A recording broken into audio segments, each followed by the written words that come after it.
السلام علیکم ناظرین، میں ہوں عادل نظامی اور آپ دیکھ رہے ہیں میرا ڈیجیٹل چینل۔ ناظرین، برطانیہ نے اپنی ویزا پالیسی میں کچھ بڑی تبدیلیاں کی ہیں۔ ایسے لوگ جن کے پاس ڈیول نیشنلٹی تھی، یعنی کہ برطانوی شہری بھی تھے، پاکستانی یا کسی اور ملک کے بھی شہری تھے، اب ان کو برطانیہ آنے سے پہلے اجازت نامہ لینا ہوگا، جو ماضی میں نہیں لینا پڑتا تھا۔ اس کے ساتھ ساتھ 85 ممالک، جن میں امریکہ بھی شامل ہے، جس میں کینیڈا بھی شامل ہے، جس میں فرانس بھی شامل ہے، یورپی یونین کے بھی ممالک شامل ہیں،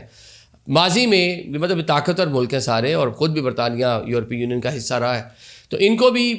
ویزا نہیں لینا پڑتا تھا۔ لیکن اب ان کو بھی ایک مخصوص نوعیت کا ویزا، جو شاید آپ پاکستان میں رہنے والے کے لیے جو تھوڑا مشکل ہوگا، لیکن یہ الیکٹرانک ویزا ہوگا، آسانی ہوگی لینے کے لیے، لیکن بالآخر ان کو بھی آنے سے پہلے انٹیمیٹ کرنا پڑے گا اور ایک فیس ادا کرنی پڑے گی۔ کتنی فیس ہوگی، طریقہ کار کیا ہوگا، یہ ساری چیزیں آپ کو بتاتے ہیں۔ برطانیہ نے اپنی ویزا پالیسیز میں بڑی تبدیلیاں کی ہیں۔ بظاہر تو یہ لگتا ہے کہ ریونیو جو ہے وہ بڑھانے کا ایک طریقہ ہی مجھے فی الحال نظر آ رہا ہے، کیونکہ ایسے ممالک جن کے ساتھ بڑی اچھی ٹائز تھی، امریکہ ہے، کینیڈا ہے، یورپی یونین کے ممالک، فرانس ہے، اب ان کے لوگ بھی جب برطانیہ ٹریول کرنا ہوگا تو ان کو بھی ETA،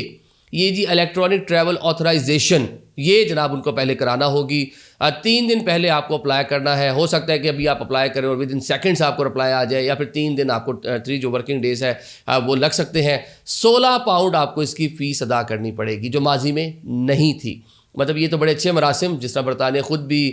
یورپی یونین کا حصہ رہا ہوا، چند سال پہلے ہی اسے باہر آیا تھا، بڑے اچھے ٹائز ہیں، اور یہ جو ممالک ہیں وہ ویسے بڑے خوشحال ہیں، ویسے بڑے مطلب ساری کنٹریز بہتر ہیں، ان کے شہری جو ہیں جن کا ان کا پاسپورٹ ہے، ان کو کیا ضرورت ہے برطانیہ جا کے رہیں گے، تو مطلب ویسے وہ خوشحال کنٹریز ہیں۔ وہ ایک ممالک کو ڈر یہی ہوتا ہے نا کہ ایسے بندہ آیا تو یہاں اوور اسٹے کر رہا ہو، رہ رہا ہو، یہاں پہ آ کے لیگل طریقے سے کوئی اسائلم اپلائی کرتے ایسا ویسا، تو ان ممالک میں تو یہ والے مسائل ہے ہی نہیں تھے۔ تو بظاہر یہ لگتا ہے کہ یہ پیسے کمانے کا ایک برطانیہ کی جانب سے ایک طریقہ ہے، اکانومی وہاں بھی سفر کر رہی ہے، ویسے آبادی وہاں کی بڑھتی چلی جا رہی ہے، 7 کروڑ لوگ ہیں۔ اب 25 فروری سے ایک اور چیز بھی نافذ العمل ہونے جا رہی ہے۔ ایسے لوگ جن کے پاس دوہری شہریت ہے، ڈیول نیشنل ہے، پاکستانی شہری بھی ہیں، برطانوی شہری بھی ہیں، لیکن وہ پاسپورٹ پاکستانی استعمال کر رہے ہیں، برطانیہ آنے جانے کے لیے کیونکہ آلریڈی وہ شہری ہیں، سسٹم میں بھی آ رہا ہوتا ہے، یا کوئی وہاں کا کوئی سٹیزن جو کارڈ شارڈ ہے آپ کے پاس وہ ہوگا، اس کو دکھا کے آپ بڑی ایزیلی جو ہے وہ آپ کنٹری میں چلے جاتے تھے۔ اب ان کو کہا گیا ہے کہ آپ لوگ بھی جناب یہ ETA جو ہے یہ آپ کو لینا ہوگا، آپ کو بھی آنے سے پہلے انٹیمیٹ کرنا ہوگا۔ سامو کہہ لیں کہ ایک الیکٹرانک ویزا ہی لینا ہے آپ نے برطانیہ آنے سے پہلے۔ 2 شرائط اس کے لیے رکھی گئی ہے، یا تو سرٹیفکیٹ آف انٹائٹلمنٹ جو 500 پاؤنڈ کا آتا ہے جس کی فیس ہے، یا آپ وہ لے لیں، یا پھر برطانوی پاسپورٹ بھی لیں۔ برطانوی پاسپورٹ اگر آپ کے پاس ہوگا تو پھر آپ کو اس مرحلے سے نہیں گزرنا پڑے گا، آپ کو یہ ETA جو ہے پورا ویب سائٹ پہ جا کے پہلے ان کو نہیں بتانا پڑے گا، تو آپ آسانی سے آپ کنٹری کے اندر ان آؤٹ جو کر سکتے ہیں، آپ کو کوئی مسئلہ نہیں ہوگا۔ اب اس کی جو وجوہات سامنے آئی ہیں، وجوہات یہ ہیں کہ برطانوی حکام کہتے ہیں کہ جو لوگ ٹریول کر کے کسی بھی ملک سے آتے ہیں برطانیہ، تو سسٹم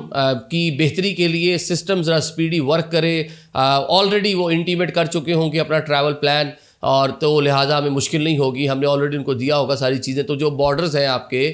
فیری سروس کے ذریعے کوئی آ رہا ہے، ٹرین کے ذریعے کوئی آ رہا ہے، یا پھر جہاز کے ذریعے کوئی آ رہا ہے، تو اس کو مسئلہ نہیں ہوگا، وہ بڑی آسانی سے آئے گا اور مطلب گزر کے آگے نکل جائے گا، مطلب آپ کو ایئرپورٹ پہ اس طرح روکا نہیں جائے گا۔ اور آن دا ادر سائڈ ایسے لوگ جن کا برطانوی شہریت ہے، ڈیول نیشنلٹی ہے جن کے پاس، بتایا گیا انہیں بھی ایئرپورٹس کے اوپر ڈفرینٹ جو ایئر لائنز ہیں ان کا عملہ یا سیکورٹی چیک جو پاسپورٹ کنٹرول ہے، وہاں پہ مشکلات کا سامنا نہیں کرنا پڑے گا اگر ان کا برطانوی پاسپورٹ ہوگا، یا پھر ETA ان کے پاس ایک پورا ڈاکومنٹ ای میل کی صورت میں جس کو پرنٹ کروا لیں گے، یا الیکٹرانک ویزا یا آپ اس کو کہہ لیں، وہ ان کے پاس ہونا ضروری ہوگا۔ تو جس طرح کافی سارے لوگ اس کی ایگزامپل یہ دوہری شہریت والی تھوڑی سی آپ کو سمجھانے کے لیے، ایک بندہ ہے اس کے پاس US پاسپورٹ ہے اور پاکستانی بھی شہری ہے، وہ پاکستانی پاسپورٹ وہ استعمال نہیں کر رہا، لیکن وہ امریکن پاسپورٹ استعمال کر رہا ہے۔ جب وہ پاکستان آتا ہے تو اس کے بعد نائکوپ کارڈ ہوتا ہے نا، نائکوپ، تو ایئرپورٹس پہ جب آتا ہے تو وہ جو بھی FIA آفیسر بیٹھا ہے اس کو پتہ چل جاتا ہے یار پاکستانی نیشنل بھی ہے، نائکوپ اس کے پاس ہے، تو لہٰذا وہ بآسانی آ جا سکتا ہے۔ تو انگلینڈ کا بھی یہ سلسلہ ماضی میں چلتا رہا ہے، لیکن اب انہوں نے کہا جناب آپ کے پاس جس پہ ملک کا پاسپورٹ ہے، لیکن آپ نے انگلینڈ کا پاسپورٹ بھی اپنے پاس ساتھ لازمی رکھنا ہے، ادروائز آپ کو سرٹیفکیٹ آف انٹائٹلمنٹ آپ نے پاس رکھنی ہے، نہیں تو پھر پتر یہ ETA جو ہے نا یہ کرائیں، اور 16 پاؤنڈ ہر بار آپ کو پھر اس کے لیے بھرنے ہوں گے۔ Thank you so much.